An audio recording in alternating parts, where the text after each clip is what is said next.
Today, we're joined by Hannah from Unit 2 Games. They are hard at work on getting Crayta ready to launch this summer on Google Stadia. So thanks for joining us. No worries. Thanks for having me. I'm excited to be here. It's great to finally be able to kind of talk openly and publicly about bringing Crayta to Stadia. It's something we've been working on for a while, and it's just super exciting.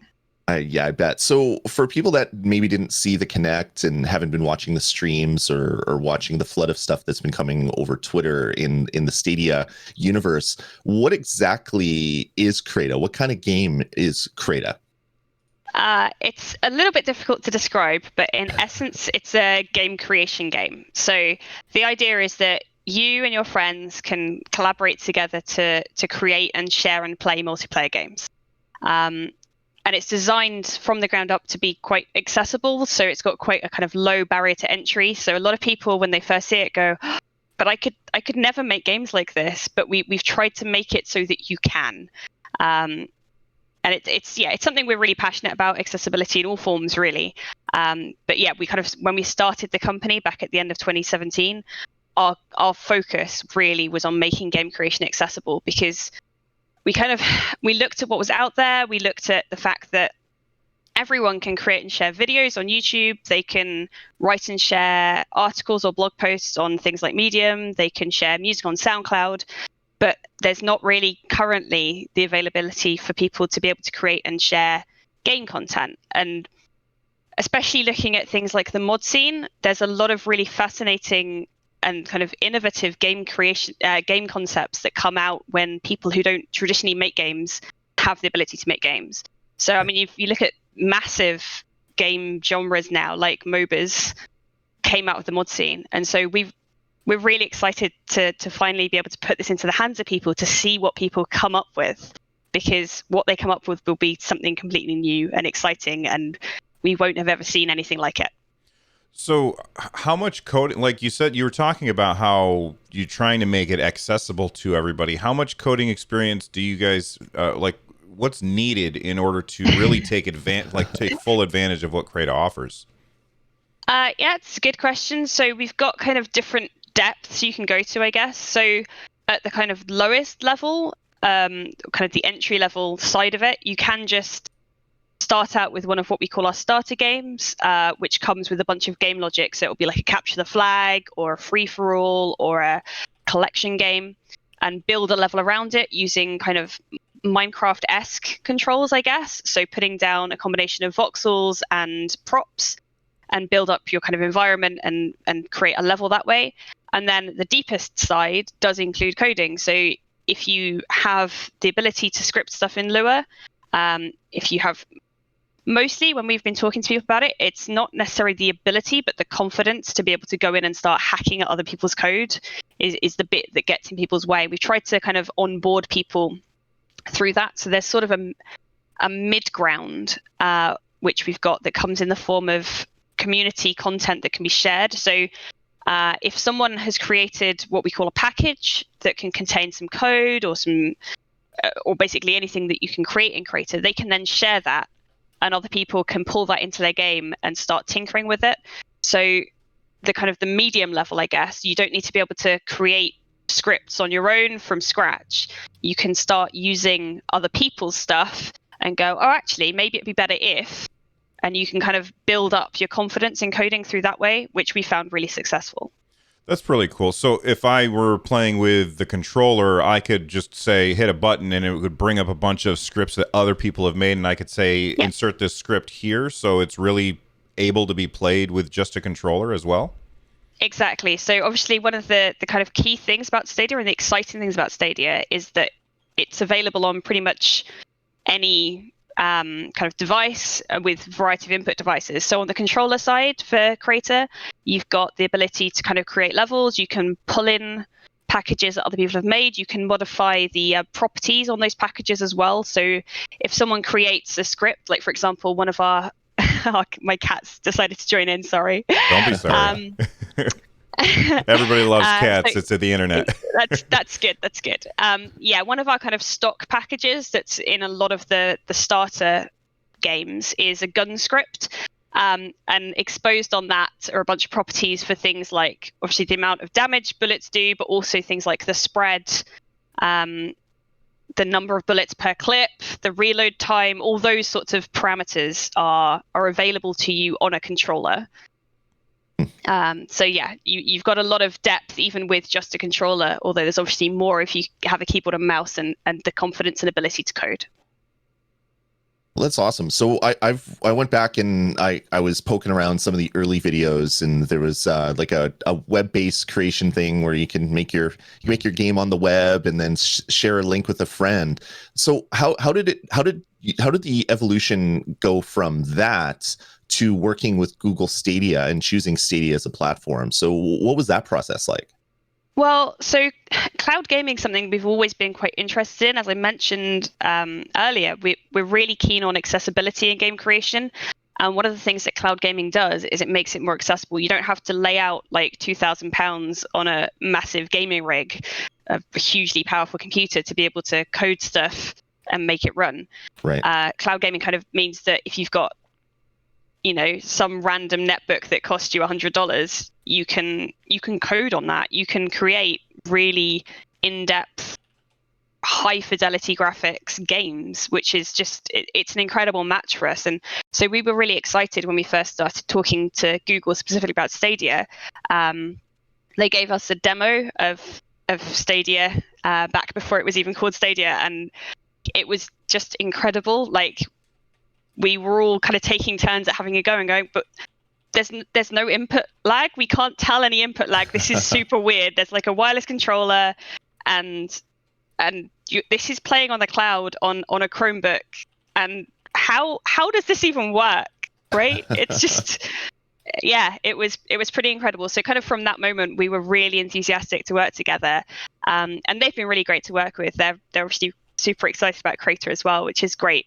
So we've been working pretty closely together with them, and yeah, they've all just been really great to work with. And also, given the current climate, obviously I'm working from home at the moment. The transition to working from home, working on cloud dev kits rather than physical dev kits, has been pretty smooth. I dread to think what it would have been like otherwise, really. When did they show you that demo? Like, how long ago? Oh, that's a good question. So I think it was after Project Stream, or maybe around the same time as Project Stream was ongoing. I can't quite recall what sort of time it was in real time, if you see what I mean. Yeah. But yeah. That's fair. So when so you made the choice, or you saw Stadia. Stadia was super attractive. The streaming future was great. So how has the development of a game where you create other games been on Google Stadia? Has there been any weird challenges or difficulties getting it running on the Google platform? It's been pretty good, actually. So obviously from the first kind of talking to Google, they were already working with Epic. Crayta runs on Unreal Engine. And so that was pretty smooth. There's obviously some kind of differences, just as there always are when you're moving from one platform to another. We were starting out with Crayta as a PC game and then moving to Stadia. There's been some change there. There's obviously all the kind of Stadia features, so things like friends and achievements and all that's obviously needs to be built in. But generally, it's been pretty good and kind of just similar to working on any other platform, really. Will we just saw the unveil of Unreal Engine 5. Is that something that your team is looking to transition to when it comes out in 2021, or are you going to stick with Unreal Engine 4? I don't know that I'm able to answer that, I'm afraid. Not fair. Because it's a secret, but because I don't know the answer. So obviously Unreal Engine 5 was only kind of announced, what was it, like a week ago? They brought out that video, which was pretty cool. I suspect we'll stick with UE4 for quite some time.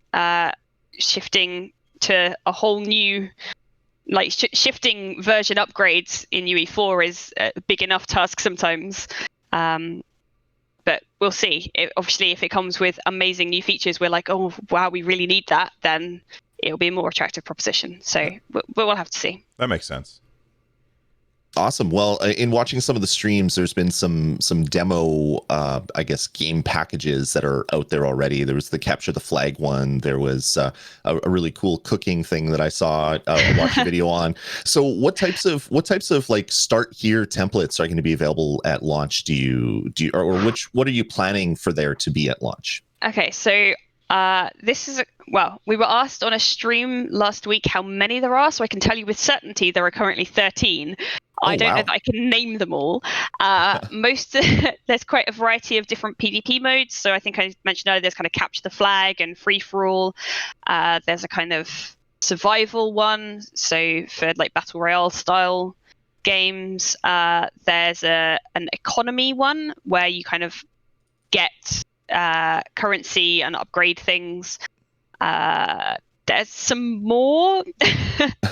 I can't think of more off the top of my head, but there's quite a variety, and obviously that's something we can keep adding to over time as well.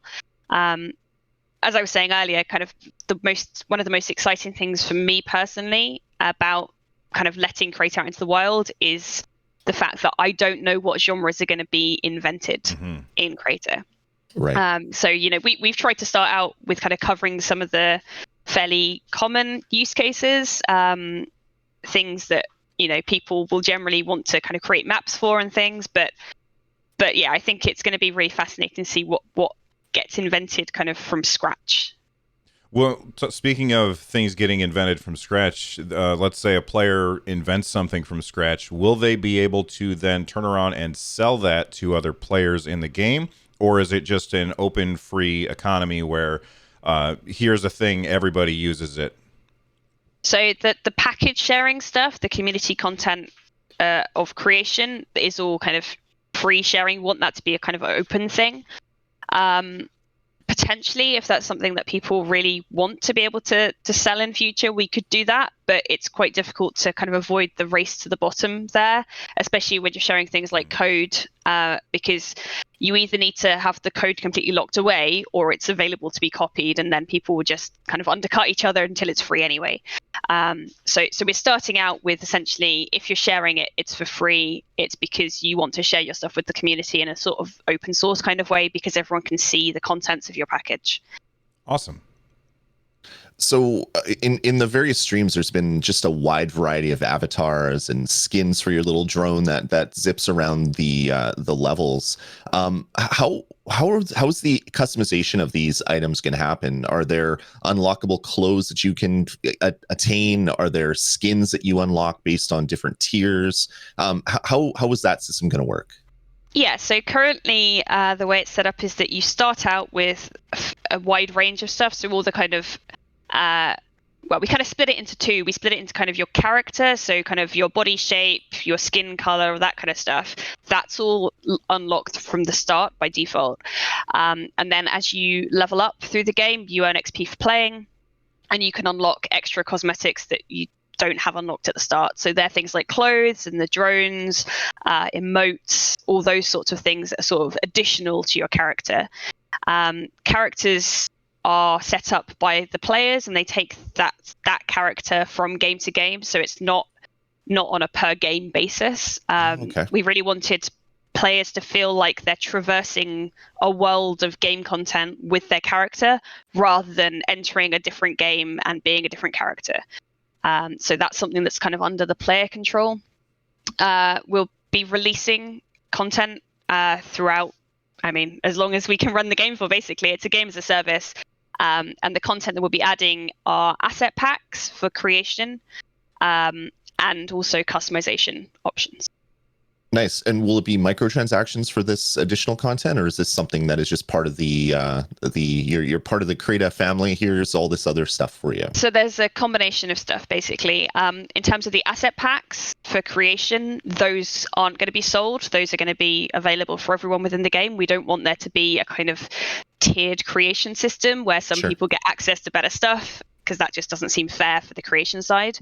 But on the play side, some of it you'll get for free, some of it you can buy, and we'll have more information on that as we head towards launch as well. But the stuff that you're buying is really more based on cosmetics and stuff like that, or precisely. Okay, it's all cosmetic. Awesome. Is there anything that somebody's done with the current tool set that you were like, well, okay, we didn't have that planned, but this is so awesome, we're gonna have to go with it? Is that has that thing kind of happened yet, or is that not really going to happen because everybody built the tool set? I don't know. There are some kind of experiments that we've run. So every so often internally, we do like game jams, and there are a couple of devs who always kind of try and push the limits. So for example, currently we don't support vehicle physics, but one of our coders kind of set out to create vehicle physics through Lua script basically, and very much hacked. This was in quite early days of Crayta as well, so it was nowhere near as fully functioned as it currently is. And he made it work, which was just incredible given the fairly limited tool set that he had to work with. But I can't think of any examples of that sort of thing leading to us kind of adding any features to the game, really. We worked a year or so ago with a local college who wanted to get their game students to have some kind of industry experience. And they had about 30 students, and they were really struggling to place them into kind of work experience placements. So instead, what they did is they actually played in Crayta. They did some kind of QA and play testing and proving out the tool set for us. And generally, they had a really good time, and it was really valuable for both them and us, hopefully, which was really cool. But again, they kind of worked within the tool set, and they pushed the boundaries a little bit, but not so much that we felt like we needed to add anything, if you see what I mean. So we've been in my house, we've been a huge fan of game creation games. So we played a lot of Disney Infinity, slapping together all the different objects and linking them together for the little toys and stuff. Also Minecraft, we do a lot of that. So I showed off some of these videos to my son, and his eyes lit up like crazy, because there's some of both. You're putting the meshes down, which are more fully formed objects, and then you're also using the voxel tools to edit the terrain. So one thing I didn't notice is any sort of bars on the screen saying you're using too much memory or you have too many objects. Is there any sort of size limit or memory limit for these worlds that you're creating? Yes-ish. I'm afraid I don't know quite what the technical answer is here.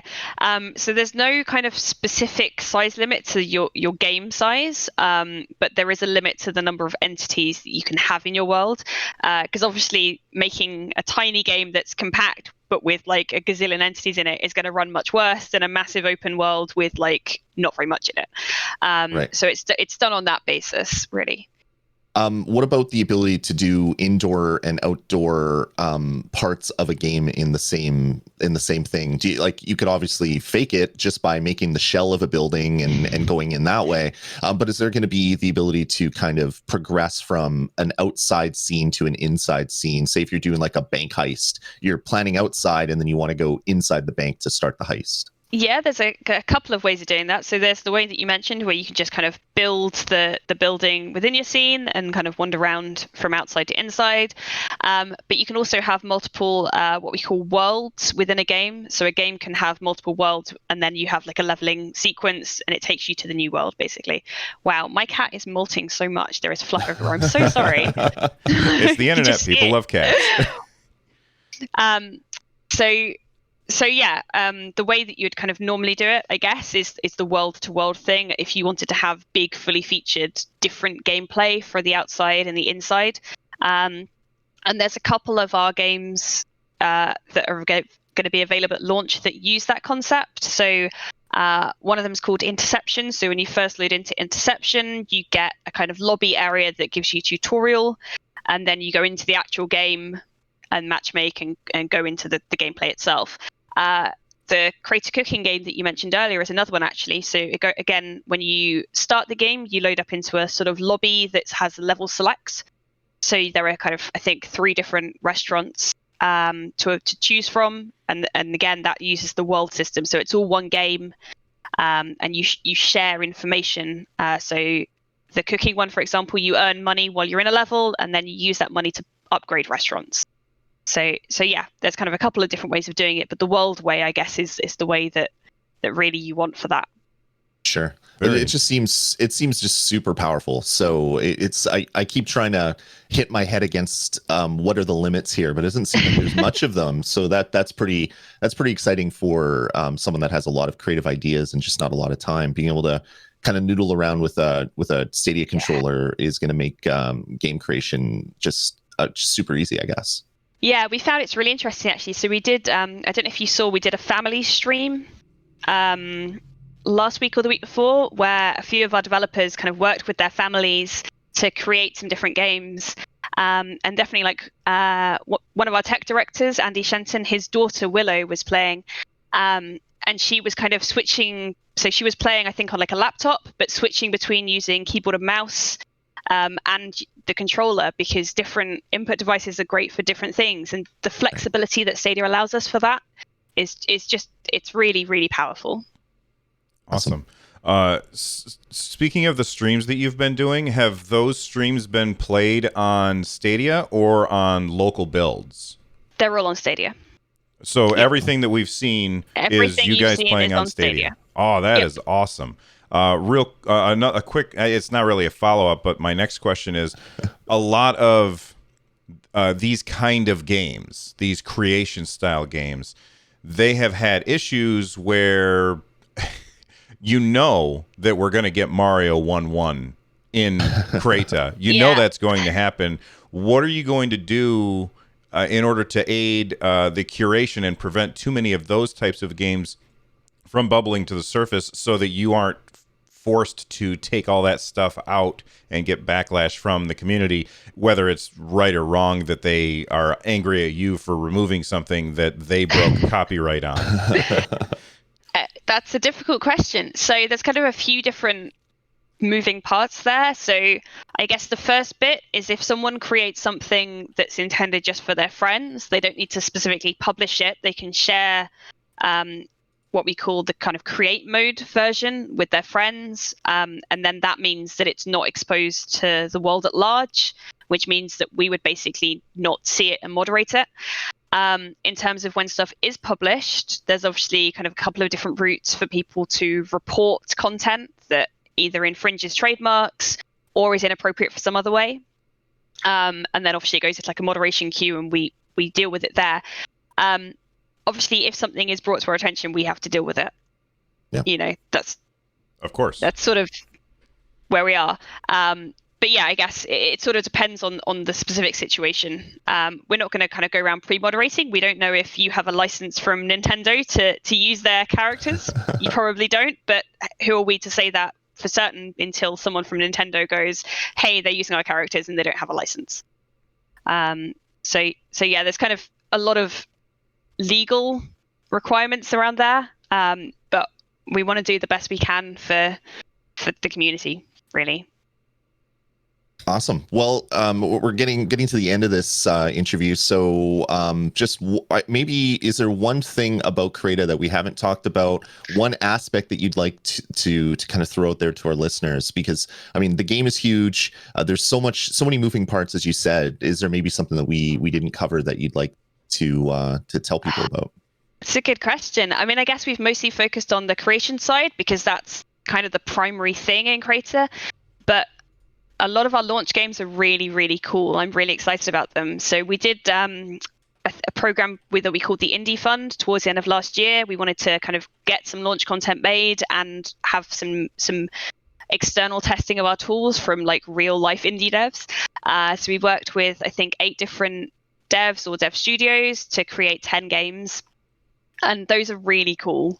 There's such a wide variety. I think my favorite is one called Huddle for Warmth, which was done by a Canadian studio called Double Blitz, who are ex-BioWare devs, and we were just blown away. They submitted just an incredible design doc, and then they fulfilled that so well. It's such a great game. Yeah, it's really good. I would go and check out the showcase video if you haven't seen it. But essentially, it's a survival game where you have to survive, and the way to survive in this frozen wilderness is to literally huddle for warmth. So you need to go around with other people. If you lose them, you need to find your way back to a campfire before you freeze to death. It's basically the deal. But yeah, it's just such a fun game to play with friends. Awesome. Well, thanks so much for joining us today. Where can people find out more about Crayta, or where can they go to get more information on the types of games that are going to be available? Sure. So the best avenues, I guess, are our YouTube channel, which is just Crayta Game, or our Discord, which is discord.gg/Crayta. Awesome. Well, thanks for joining us today. No worries. Thanks for having me. And thanks to your cat for joining us too. We got extra internet points for that. You're so welcome. I have 5, so the chances were high.